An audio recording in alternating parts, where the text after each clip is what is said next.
So sometimes we have all the knowledge in the world, and still at the end of the day, we end up making a bad decision. Um, or, like, basically, it's self sabotage. Or at the end of the day, at the worst case, we're confused and unable to make a decision, and self sabotage by default. So, one thing that's becoming very clear to me is that one factor in this is executive functioning fatigue. So basically, this is the part of your brain that's like making higher level decisions. And in certain people, people with, like, for example, ADD or, like, overthinkers, this executive functioning can get fatigued quite easily. And at the end of the day, there's none of that, like, battery power left to make these kinds of decisions. And then basically your primitive brain takes over, and then you make the bad decisions, or you can't really think properly.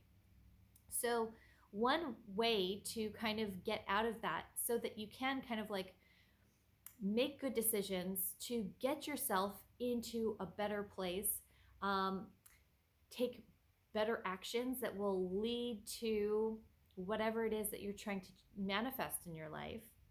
Um, One thing that's really important is structure and segmenting. So I want to talk about structure first. It's like my least favorite thing because I like having the freedom and the flexibility. I'm a Sagittarius moon. I like this expansive freedom feeling. So I hate any kind of structure generally. But what I'm seeing is that, like, if you are somebody who is committed to like a lifestyle transformation, then structure is going to be like your best friend, because it's something that you have to put in place in order to create, like, you're putting some rigid structure in certain areas of your life so that the parts that you really do care about can open up and flourish. Because what happens is, like, if you don't have any structure, you're kind of like stuck in these parts that you don't like, and you're unable to extricate yourself, and that is what leads to getting, like, stuck in a rut and that kind of thing. So creating structure, so that throughout your day you are using less of your executive brain power to make these decisions that really could be run on autopilot. So getting as much of your day put into, like, essentially habits and autopilot is going to help you, so that, like, at the end of the day you can use your executive functioning for stuff that really counts and that's going to, like, move the needle into, like, changing your life. So that's one thing that's really going to be helpful, creating structure, and then segmenting. So I got that term from Abraham-Hicks, and I mean, it's the this idea is very similar to what she intended. So when Abraham-Hicks talks about segmenting, she's talking about how in like in every moment you're kind of like deciding what you're doing at that moment.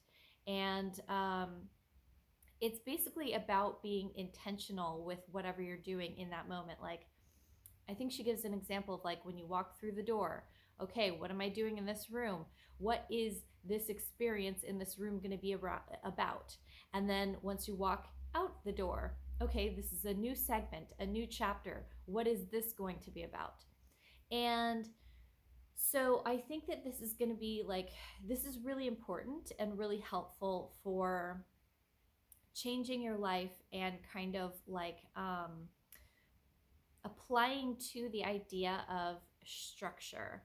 So if you, like, structured your day, and for example you have like a schedule and you have like time blocks of, like, during this time I'm going to be doing this kind of activity, and then after that I do this activity, and you kind of tell yourself, okay, I know what I'm going to be doing during this time, and I'm going to shut my mind off, and like, the higher executive functioning, so I'm not overthinking during those times. I'm just focused on this task, and being really intentional with what it is that you're doing during that task.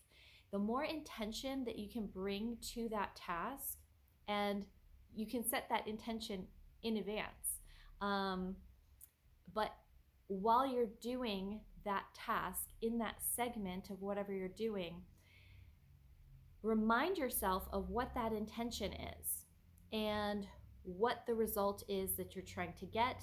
And that will help you pour the right kind of energy into what it is that you're doing, which will help you get better results.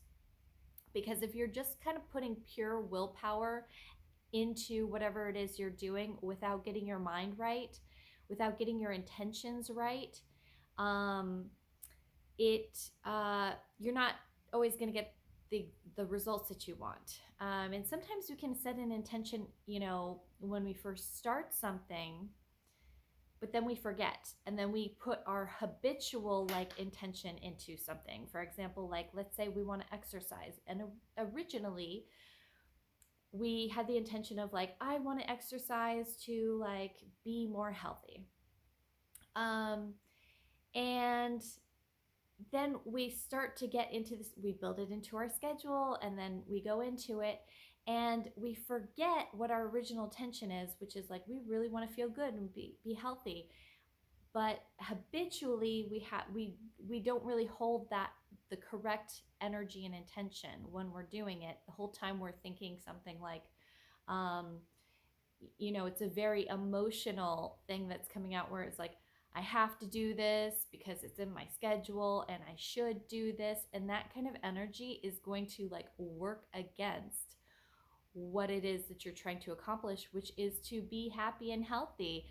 If you put in the energy of I want to be happy and healthy, that's what you're going to get back, because you're going to end your exercise feeling great.